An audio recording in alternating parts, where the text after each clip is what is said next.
All right, let's jump right in. We're going to be talking about something that's, frankly, becoming absolutely essential for every single workplace in Canada: Indigenous data sovereignty and how it connects with the future of AI. You've probably heard this phrase before, right? Nothing about us without us. It's simple, but it is so powerful. And honestly, it's the heart of everything we're going to talk about today. Okay, so here's the big question. We see AI just exploding everywhere. It's transforming our world. But how do we make sure that this incredible technology actually honors this fundamental right? What does that even look like when we're talking about data and tech? Let's dig in.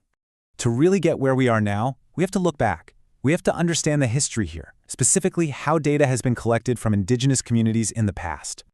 You know, for decades and decades, data about Indigenous peoples was basically just taken. It was gathered by outside authorities, and there was often zero consultation. And the communities themselves, they rarely saw any benefit.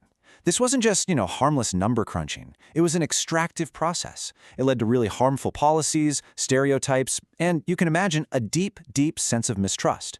Information was taken, it was never a partnership. And look, this is not a new problem. This quote right here, from the Royal Commission on Aboriginal Peoples, it's from 1999. That's decades ago.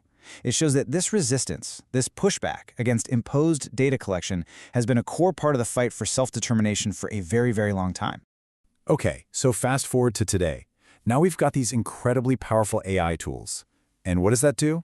Well, it introduces a whole new set of massive risks. We're talking about the potential to amplify all those historical harms, but on a scale we've never seen before. But it's not all doom and gloom. In response to all these challenges, both old and new, Indigenous leaders have developed something incredibly powerful. It's the concept of Indigenous data sovereignty. So what is it exactly? Well, at its core, Indigenous data sovereignty is the right of Indigenous peoples to control their own data, period. We're talking about everything from how it's collected to who owns it and how it's used.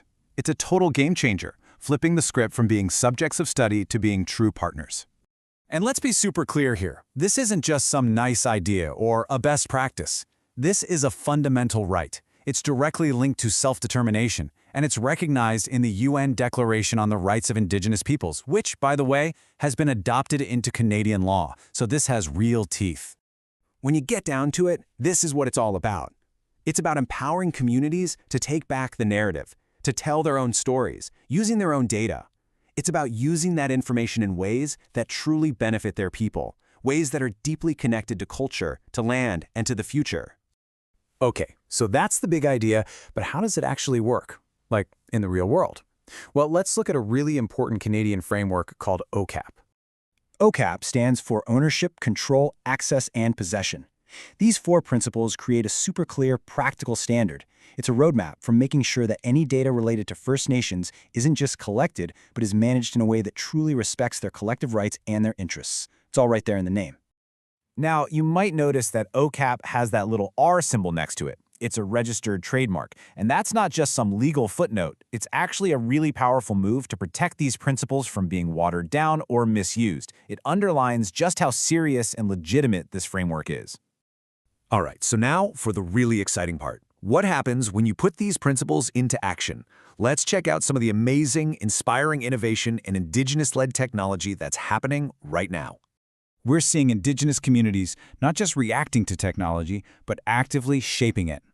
They're building tools from the ground up based on their own knowledge systems, their own values, and their own rights.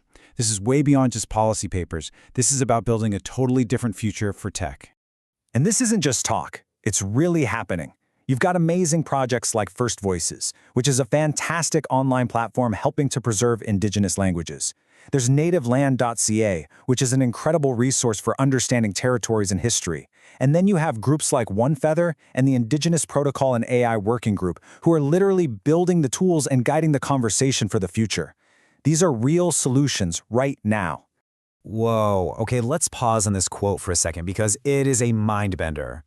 We don't have an AI ethics problem, we have an AI epistemology problem. Now, epistemology is a big word, but it just means how we know what we know. It's about our core understanding of knowledge and intelligence. So what Jason Edward Lewis is saying here is profound. The issue with AI isn't just about fixing some bias in the code. The deeper problem is that the entire concept of intelligence that AI is built on is super narrow, and it often completely ignores other equally valid ways of knowing from around the world. So the big idea, the big hope, is this. If we can build AI by weaving in all these diverse worldviews, we can create technology that does more than just calculate. We can build AI that actually supports community and care and abundance. And that's not just a win for indigenous communities, that's a win for everybody. And that really brings it all back home, doesn't it? This question isn't just for the big tech companies or for governments. It's for you, it's for me, it's for all of us, in our jobs, in our workplaces. So the question to leave you with is, how are you going to be a partner in this? How are you going to help build a future where technology truly uplifts and empowers everyone?